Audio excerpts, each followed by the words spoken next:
ഒരു പടം കാണാൻ പോയി ഒരു ജസ്റ്റ് മിസ്സിന് നമ്മുടെ ടിക്കറ്റ് കിട്ടില്ലല്ലോ എന്നൊക്കെ പറഞ്ഞ് നമ്മൾ സങ്കടപ്പെടാറില്ലേ?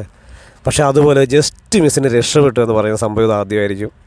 പറഞ്ഞു വരുന്നത് നമ്മുടെ യാഷിൻ്റെ പുതിയ ചിത്രമായ ടോക്സിക്കിനെ കുറിച്ചാണ് കേട്ടോ.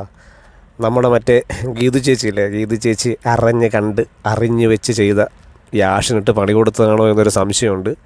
ഇനി യാഷിൻ്റെ ഈ മാടമ്പിത്തരവും യാഷിൻ്റെ ഈ ചട്ടമ്പിത്തരവും ഒക്കെ കണ്ട് ഇഷ്ടപ്പെടാതെ ഒരു നല്ല ഒന്നാം തരം പണി യാഷിനിട്ട് കൊടുക്കാമെന്ന് വിചാരിച്ചിട്ട് എടുത്ത പടമാണോ എന്ന് ഈ റിവ്യൂ ഒക്കെ കണ്ടിട്ട് അത് കണ്ടിട്ടും ഒക്കെ എനിക്ക് തോന്നുന്നു. പടം ഞാൻ കാണാതെയുള്ള ആൾക്കാരുടെ റിവ്യൂ കണ്ടിട്ടുള്ള ഒരു റിവ്യൂ ആണ് കേട്ടോ ഇത്. എത്രത്തോളം ശരിയാകും എന്നൊന്നും എനിക്കറിയില്ല. പടം കണ്ടിട്ട് റിവ്യൂ ചെയ്യുന്നതായിരുന്നു ശരിയെന്ന് തോന്നുന്നുണ്ട്. പക്ഷേ എന്നാലും ഇങ്ങനൊന്ന് ചെയ്തേക്കാമെന്ന് വിചാരിക്കുന്നു. ഒരു റിവ്യൂ, അതായത് റിവ്യൂ വെച്ചിട്ടൊരു റിവ്യൂ ചെയ്തേക്കാം എന്ന് വിചാരിക്കുന്നു.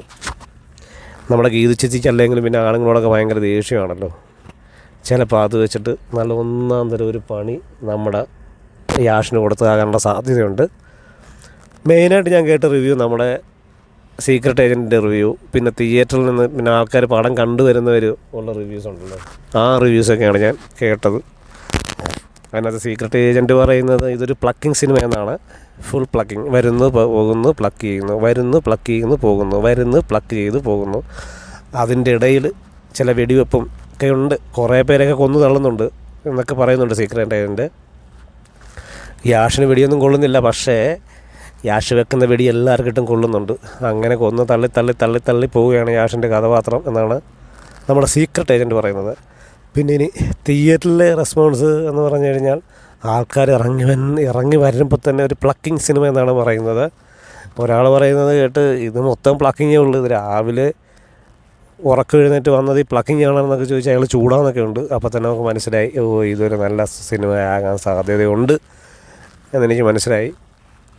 പിന്നെ ഒരു സെറ്റിട്ട് വെച്ച് എടുത്ത സിനിമ പോലെ എന്നൊക്കെ പറയുന്നുണ്ട്. അതായത് നമ്മുടെ യാഷ് 4 വർഷം അതായത് ഒരു ബെഞ്ച് മാർക്ക് ചെയ്ത് വെച്ചിരുന്ന യാഷ് തൻ്റെ 4 വർഷം ഇതിനു വേണ്ടിയാണോ ചിലവഴിച്ചതെന്ന് ഒരു ഡൗട്ട്. എന്തായാലും ഗീതു മോഹൻദാസ് അറിഞ്ഞു വെച്ച് കൊടുത്തൊരു പണിയായിട്ട് എനിക്ക് തോന്നുന്നുണ്ട് യാഷിന്.